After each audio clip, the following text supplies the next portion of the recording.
Bayangkan sebuah negara yang setiap tahun mengirim asap ke negeri tetangganya, lalu setiap tahun juga berjanji tidak akan mengulanginya.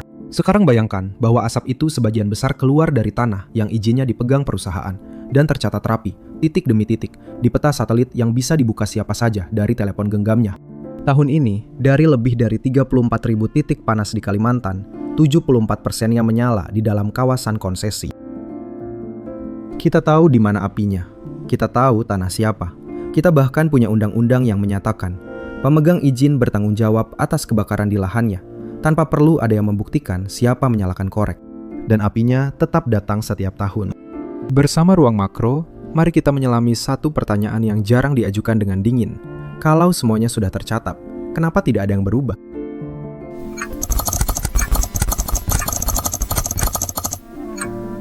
Mari mulai dari angka tahun ini, sebab angka itu yang membuat musim ini berbeda. Wahana Lingkungan Hidup Indonesia merilis hitungannya pada akhir Juli. Sepanjang 1 Januari sampai 27 Juli 2026, satelit merekam lebih dari 118.000 titik panas di seluruh Indonesia, dengan luas terbakar sekitar 108.000 hektar.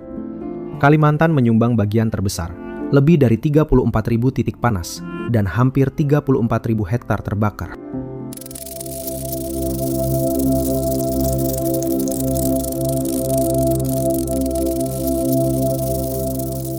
Di dalam Kalimantan, satu provinsi menonjol jauh di atas yang lain. Kalimantan Barat sendirian mencatat lebih dari 17.000 titik panas, dengan luas terbakar hampir 29.000 hektar. Angka terakhir itu perlu kita bandingkan supaya terasa. Sepanjang tahun 2025 penuh, dari Januari sampai Desember, Kalimantan Barat kehilangan hampir 27.000 hektar. Jadi setengah tahun 2026 sudah melampaui seluruh tahun 2025. Dan ketika hitungan itu diterbitkan, kemarau belum mencapai puncaknya. Satu keterangan teknis perlu masuk di sini, sebab tanpa itu, angka tadi gampang dipakai berlebihan. Titik panas bukan sama dengan kebakaran. Satelit membacanya dari suhu permukaan. Kalau sepetak tanah memancarkan panas di atas ambang tertentu, sistem menandainya sebagai titik panas. Tungku pembakaran batu bata bisa tertandai, kilang bisa tertandai, api unggun besar bisa tertandai. Karena itu, jumlah titik panas selalu lebih banyak daripada jumlah kebakaran sesungguhnya. Tetapi hal sebaliknya juga berlaku, dan justru ini bagian pentingnya. Satelit membaca permukaan. Api gambut menjalar di bawah tanah. Jadi, sebagian kebakaran gambut sama sekali tidak muncul sebagai titik panas, sampai api itu naik ke permukaan atau asapnya cukup tebal untuk terlihat. Angka titik panas karena itu bukan hitungan pasti, ia isyarat. Dan ketika isyarat yang menyebut lebih dari 34.000 titik dalam 7 bulan, kita sudah cukup punya alasan untuk memeriksanya. Ada satu isyarat lebih awal lagi, dan orang melewatkannya. Pantau Gambut memantau khusus kawasan hidrologis Gambut, yaitu kubah Gambut beserta wilayah tangkapan airnya. Pada Januari 2026, mereka mencatat sekitar 5.500 titik panas di kawasan itu.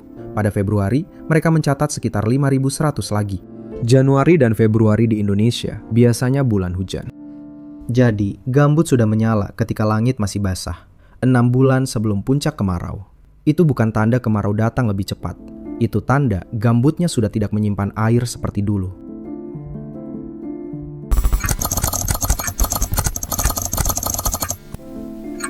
Sebelum kita masuk ke sebabnya, ada satu hal yang perlu kita luruskan lebih dulu. Sebab tanpa itu, seluruh cerita ini gampang salah baca. Api di hutan tidak selalu bencana. Di banyak ekosistem dunia, kebakaran berkala justru bagian dari cara hutan bekerja. Api membakar serasah yang menumpuk, mengembalikan hara ke tanah, membuka celah cahaya di antara tajuk, dan memberi ruang bagi tumbuhan yang bijinya justru menunggu panas untuk pecah. Sesudah api lewat, hutan tidak kembali persis seperti semula. Ia menyusun dirinya lagi dengan campuran jenis yang berbeda, dan campuran itu memberi tempat hidup bagi satwa yang berbeda pula. Beberapa jenis pohon bahkan bergantung padanya. Tanpa api berkala, mereka kalah bersaing dan hilang. Jadi kalau kita mendengar kata kebakaran hutan, lalu otomatis membayangkan kerusakan, kita sedang menyederhanakan sesuatu yang lebih rumit. Tetapi hutan hujan tropis Kalimantan tidak termasuk ekosistem semacam itu. Hutan di sana tumbuh di iklim yang hampir selalu lembab, serasahnya basah, tajuknya rapat, dan lantai hutannya jarang kering cukup lama untuk menyala.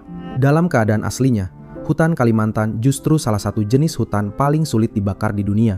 Yang membuatnya bisa terbakar bukan iklimnya. Yang membuatnya bisa terbakar adalah apa yang orang lakukan pada tanahnya. Dan untuk memahami itu, kita perlu turun ke bawah permukaan. Sebagian besar dataran rendah Kalimantan berdiri di atas gambut. Gambut bukan tanah dalam pengertian biasa. Ia tumpukan sisa tumbuhan yang gagal membusuk. Cara terbentuknya begini. Di rawa yang tergenang sepanjang tahun, daun dan ranting yang jatuh tidak bertemu. Cukup oksigen untuk hancur. Bakteri pengurai bekerja sangat lambat. Maka sisa tumbuhan itu menumpuk, lapis demi lapis, selama ribuan tahun. Di beberapa tempat tumpukannya lebih tinggi daripada rumah 2 lantai. Yang menahan seluruh tumpukan itu cuma satu hal, yaitu air. Selama gambut basah, ia praktis tidak bisa terbakar. Kamu bisa menyulutnya seharian dan ia cuma akan mendesis. Air di dalamnya menyerap panas lebih dulu sebelum bahan organiknya sempat menyala. Sekarang keluarkan airnya. Gambut kering berubah menjadi benda yang sama sekali lain. Ia ringan, berongga, dan seluruhnya terbuat dari bahan bakar. Rongga-rongga itu membiarkan udara masuk sampai ke dalam. Jadi apinya tidak cuma menjalar di permukaan. Api gambut menjalar di bawah tanah. Ia bergerak beberapa meter di bawah kaki orang yang berdiri di atasnya. Tanpa nyala yang terlihat, cuma asap yang keluar dari celah. Hujan sehari 2 hari tidak memadamkannya, sebab airnya tidak sampai ke kedalaman itu. Ia bisa bertahan berbulan-bulan, lalu muncul lagi ratusan meter dari tempat operator api sudah mati.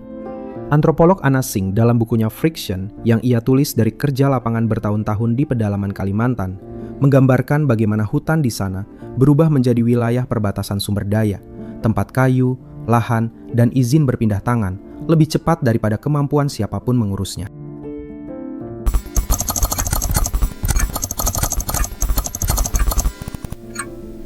Dan cara paling efektif mengeringkan gambut sudah kita temukan 30 tahun lalu, namanya kanal.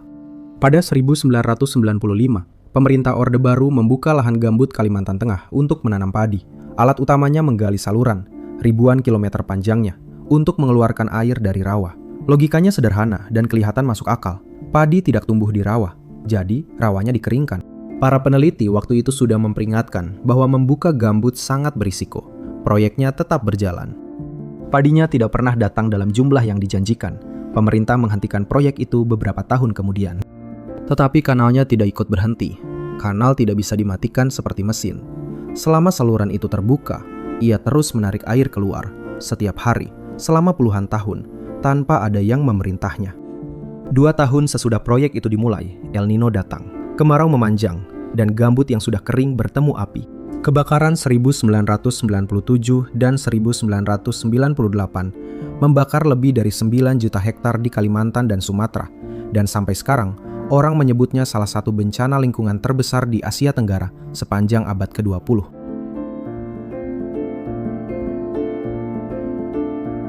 Sesudah itu polanya berulang. Karhutla besar datang lagi pada 2006, lalu 2009, lalu 2015, lalu 2019. Dan setiap kali polanya berulang, bentuknya di hidup orang selalu sama. Langit berubah oranye pada siang hari. Sekolah libur berminggu-minggu, bukan karena hari raya. Bandara menutup landasannya sebab penerbang tidak bisa melihat ujung landasan. Puskesmas penuh oleh orang dengan sesak napas, batuk yang tidak berhenti, dan mata yang merah. Masker dijajakan di pinggir jalan, digantung berderet di rak kayu, dijual kepada orang yang tidak pernah menyalakan apapun. Asap tidak berhenti di batas provinsi dan tidak berhenti di batas negara. Ia menyeberang ke Malaysia dan Singapura, lalu berubah menjadi urusan diplomatik yang berulang setiap beberapa tahun. Ilmuwan politik Peter Dovernya dalam bukunya Shadows in the Forest menjelaskan bahwa kerusakan hutan di Asia Tenggara jarang bisa dibaca dari dalam satu negara saja, sebab permintaan, modal, dan pasarnya datang dari luar, sementara akibat fisiknya tinggal di tempat pohonnya tumbuh. Asap itu contoh paling harfiah dari keterangan tersebut. Kayunya berangkat ke luar negeri, asapnya tinggal, lalu sebagian ikut menyeberang juga. Jadi kanal yang digali untuk memberi makan berubah menjadi sumbu yang menyala setiap kali kemarau datang. Kalau ceritanya berhenti di situ, kita bisa menyebutnya kesalahan masa lalu yang tinggal dibereskan. Masalahnya, pengeringan gambut tidak berhenti pada 1999. Memasuki pertengahan dekade 2000-an, izin usaha terbit di kawasan hidrologis gambut Kalimantan Barat. Perusahaan membuka lahan, dan untuk membuka lahan gambut, mereka menggali kanal juga, dengan alasan yang sama seperti 30 tahun sebelumnya. Badan Nasional Penanggulangan Bencana dan Dokumen Perencanaan Kebencanaan Pemerintah sama-sama mencatat 2 hal. Pertama, sebagian besar karhutla di Kalimantan dan Sumatera terjadi di kawasan gambut. Kedua, sebagian besar kasusnya bersumber pada faktor manusia. Keterangan kedua itu sering disalahpahami sebagai tuduhan kepada orang desa, padahal isinya lebih dasar. Panas matahari saja hampir tidak pernah cukup menyalakan api di iklim tropis lembab. Hampir selalu perlu ada pemicu, dan pemicunya hampir selalu manusia. Pertanyaannya jadi bergeser, dan pergeseran itu penting. Bukan lagi apakah manusia terlibat, melainkan manusia yang mana, di tanah siapa, dengan luas berapa.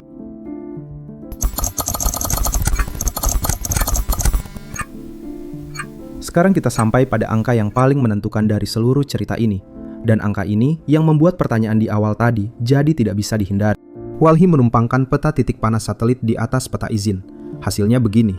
Dari lebih dari 34.000 titik panas di seluruh Kalimantan, 74% berada di dalam kawasan konsesi perusahaan. Jumlahnya lebih dari 25.000 titik. Rinciannya juga mereka buka.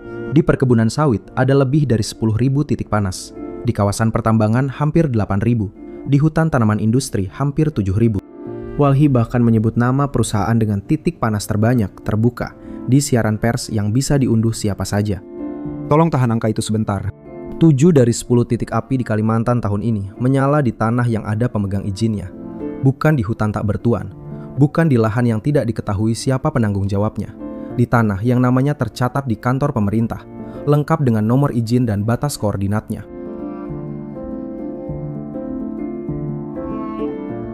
Dan Indonesia sebenarnya sudah punya hukum untuk keadaan seperti ini. Namanya tanggung jawab mutlak. Prinsipnya begini, kalau terjadi kebakaran di dalam konsesi, pemegang izin bertanggung jawab, dan penuntut tidak perlu membuktikan siapa yang menyalakan apinya. Cukup dibuktikan bahwa kebakarannya terjadi di lahan itu. Aturan semacam itu dibuat justru karena membuktikan siapa membakar di lahan seluas puluhan ribu hektar hampir mustahil. Maka bebannya dibalik, yang memegang izin, dia yang menjaga. Di atas kertas, itu salah satu aturan lingkungan paling keras di dunia.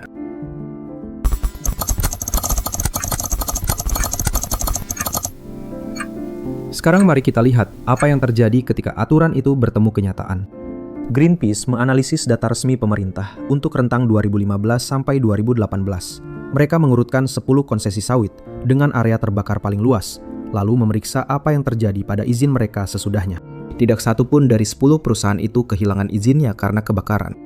8 dari 10 perusahaan itu bahkan tidak menerima sanksi apapun. Analisis lanjutan mereka mencatat bahwa sepanjang 2015 sampai 2019, sekitar 4,5 juta hektar lahan terbakar di Indonesia. Dari luas yang berhasil dipetakan, sekitar 30%, yaitu lebih dari 1 juta hektar, berada di dalam konsesi sawit dan bubur kertas. Sementara itu, petani kecil yang membakar sepetak lahan untuk berladang bisa ditangkap, diproses, dan dihukum. Antropolog Nancy Peluso dalam bukunya Rich Forests, Poor People menunjukkan bahwa penguasaan hutan di Indonesia hampir selalu bergerak lewat izin, bukan lewat orang yang tinggal di dalamnya, dan bahwa hukum kehutanan berkali-kali memperlakukan praktik lama penduduk sebagai pelanggaran, sambil melegalkan pembukaan lahan berskala jauh lebih besar. Jadi hukumnya ada, yang tidak ada penerapannya pada pihak yang paling besar. Antropolog James C. Scott dalam bukunya Seeing Like a State menjelaskan bahwa negara modern cenderung menyederhanakan kenyataan supaya bisa mengurusnya. Rawa yang hidup ia lihat sebagai lahan tidur menunggu kanal. Hutan yang rumit ia lihat sebagai kayu per hektar atau sebagai luas yang bisa diberi nomor izin. Penyederhanaan itu bukan cuma cara melihat, ia menentukan apa yang bisa dihukum. Petani dengan sepetak lahan gampang dilihat, gampang didatangi, dan gampang diproses. Konsesi seluas puluhan ribu hektar dengan struktur pemilikan berlapis jauh lebih sulit disentuh, sekalipun titik apinya lebih banyak. Dan ketika hukum lebih gampang menjangkau yang kecil, yang besar belajar bahwa membakar tetap pilihan yang masuk akal secara ekonomi. Sebab membuka lahan dengan api jauh lebih murah daripada membuka lahan dengan alat berat. Hitungannya begini, untuk membuka lahan tanpa api, orang perlu menyewa ekskavator, membayar operator, membeli solar, menumpuk sisa tebangan, lalu mengangkut atau mencacahnya. Semuanya butuh uang di depan dan waktu berminggu. Api mengerjakan semua langkah itu sekaligus. Ia menebas, membersihkan, dan sekaligus meninggalkan abu. Dan abu di tanah masam bekerja seperti kapur, jadi tanahnya sementara terasa lebih subur. Ongkosnya cuma korek dan angin. Selisih antara dua cara itu besar sekali per hektar, dan kalikan dengan puluhan ribu hektar. Selama risiko kehilangan izin mendekati nol, selisih itu menang setiap kali. Antropolog Michael Dove dalam bukunya The Banana Tree at the Gate menunjukkan bahwa masyarakat Borneo sudah lama memakai api dengan cara mereka sendiri, dalam peta kecil dengan jeda panjang supaya tanahnya pulih, dan dengan aturan siapa boleh membakar kapan. Yang berubah bukan alatnya, yang berubah skalanya, kecepatannya, dan hilangnya orang yang berwenang mengatakan cukup.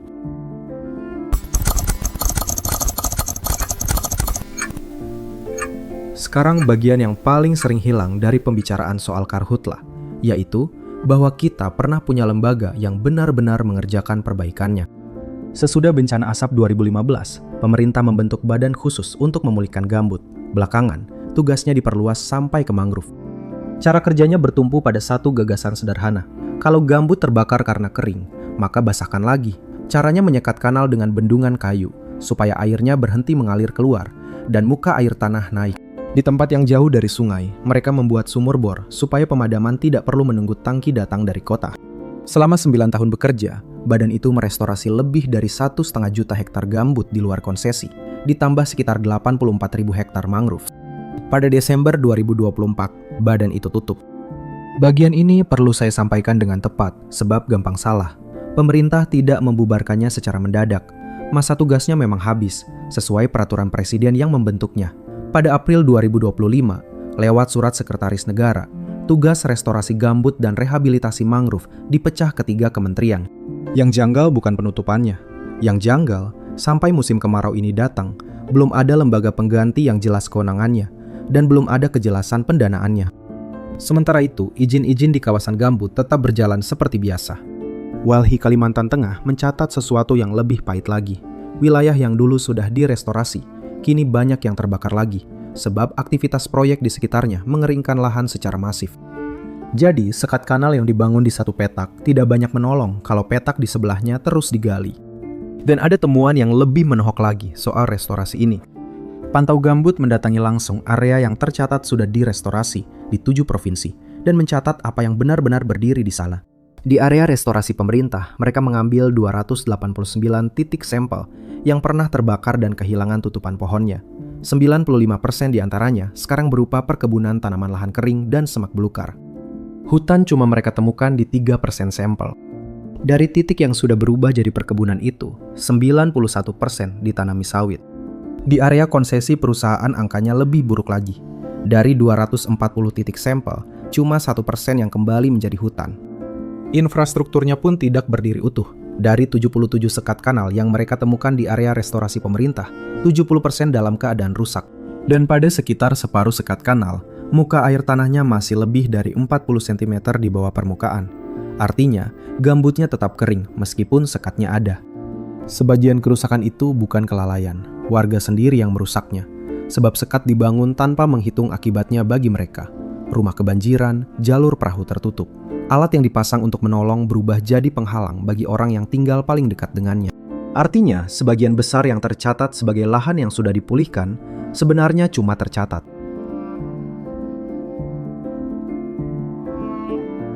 Menyekat kanal juga tidak sama dengan memulihkan hutan.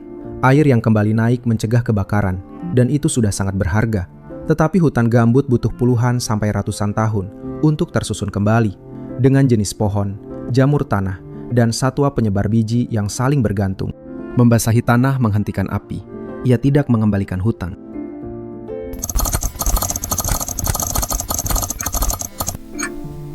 Sampai di sini semuanya terdengar buntu. Karena itu ada baiknya kita melihat tempat lain yang menghadapi masalah dengan bentuk yang mirip dan berhasil membalikannya. Di Brasil, api juga bukan gejala alam. Orang memakainya untuk membersihkan lahan sesudah hutan ditebang, untuk pertanian dan peternakan. Jadi kebakaran di sana mengikuti deforestasi, bukan mendahuluinya. Sesudah pemerintahan berganti pada 2023, angkanya berbalik arah. Lembaga Antariksa Brasil mengukur deforestasi Amazon setiap tahun, dari Agustus sampai Juli. Pada periode yang berakhir Juli 2025, luas hutan yang hilang sekitar 5.800 km persegi, turun sekitar 11% dari tahun sebelumnya, dan itu angka terendah sejak 2014. Musim berikutnya turun lagi, dan lebih tajam. Sepanjang Januari sampai Juni 2026, luas deforestasi tercatat sekitar 1.300 km persegi. Pada periode yang sama tahun sebelumnya, angkanya lebih dari 2.000. Turun hampir 40% dalam 1 tahun. Dan yang paling penting untuk cerita kita, apinya ikut turun. Luas Amazon yang terbakar pada paruh pertama 2026 hampir 40% lebih kecil daripada rata-rata sejarahnya sejak 2013. Pejabat mereka sendiri tidak merayakannya berlebihan. El Nino kuat diperkirakan datang pada paruh kedua tahun itu, dan risiko kebakarannya naik lagi. Yang menarik, mereka tidak menemukan teknologi baru. Yang mereka lakukan 4 hal biasa yang dikerjakan bersamaan. Pengawasan satelit yang dipakai untuk bertindak, bukan cuma untuk laporan. Penegakan hukum yang benar-benar menjatuhkan sanksi, termasuk pada yang besar. Uang untuk memulihkan lahan. Dan kepala negara yang menempatkan urusan ini sebagai prioritas terbuka, bukan sebagai tugas satu direktorat. Ditambah satu hal yang paling sering dilewatkan di sini, yaitu insentif. Pemilik lahan yang menjaga hutannya mendapat keringanan pajak. Ini bagian yang layak kita pikirkan pelan-pelan. Selama menjaga hutan tidak menghasilkan apa-apa, dan membakar menghemat banyak, orang yang berhitung dengan waras akan memilih membakar. Melarang tanpa memberi jalan lain, berarti melawan hitungan dagang dengan pidato. Ekonom Elinor Ostrom dalam bukunya Governing the Commons menunjukkan bahwa sumber daya bersama justru terjaga ketika pemakainya punya aturan yang mereka sepakati sendiri, batas yang jelas, pengawasan yang bisa dilihat semua pihak, dan sanksi yang naik bertahap. Yang gagal biasanya bukan yang tidak punya aturan, melainkan yang aturannya dibuat jauh dari lapangan.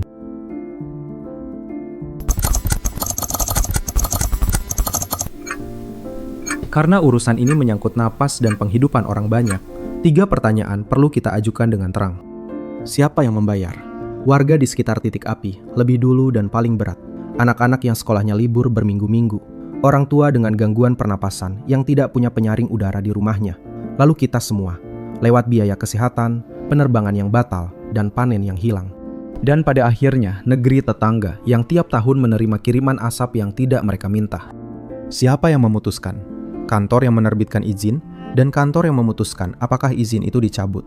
Dua-duanya jauh dari lokasi, dan dari rentang 4 tahun yang datanya sudah diperiksa, kantor kedua belum pernah mencabut izin satupun perusahaan sawit karena kebakaran.